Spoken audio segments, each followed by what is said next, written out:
আপনার এই ভিডিওটার কথা মনে আছে? কুটির বিপক্ষে ডিবক্সের মধ্যে ঢুকতে গিয়ে ব্রুনো গুইমারেজকে টাফ ট্যাকেল করেছিল কুটি। স্বাভাবিকভাবেই প্রতিপক্ষকে যেভাবেই হোক আটকে দেওয়াই তো ডিফেন্ডারদের কাজ। ঠিক সেই সময় কুটি রোমেরোর বিপক্ষে কোনোভাবেই সুবিধা করতে পারছিলেন না ব্রুনো গুইমারেজ। ঠিক সেদিন ট্যাকেলের পর এভাবেই উঠে কুটি রোমেরোর গলা চেপে ধরেছিল ব্রুনো। ঠিক এই ম্যাচটাতে একই কর্মকাণ্ড ঘটাতে যাচ্ছিলেন এই ব্রাজিলিয়ান ফুটবলার।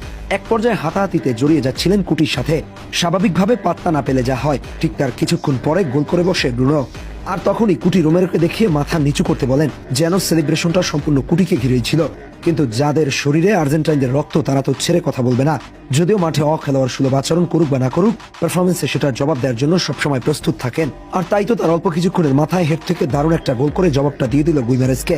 রোমেরো বুঝিয়ে দিলেন যে জবাবটা শুধুমাত্র হাতাহাতি কিংবা খারাপ ব্যবহারের মাধ্যমে নয়, জবাবটা পারফরমেন্সের মাধ্যমেও দেয়া যায়। ঠিক তারপরে আরো একটা পেনাল্টি পায় নিউক্যাসল। সেখান থেকে গোল করে পরিসংখ্যান নিয়ে যায় 2-1 ব্যবধানে। কিন্তু রোমেরোর মনে তখনও যেন আগুন জ্বলছিল।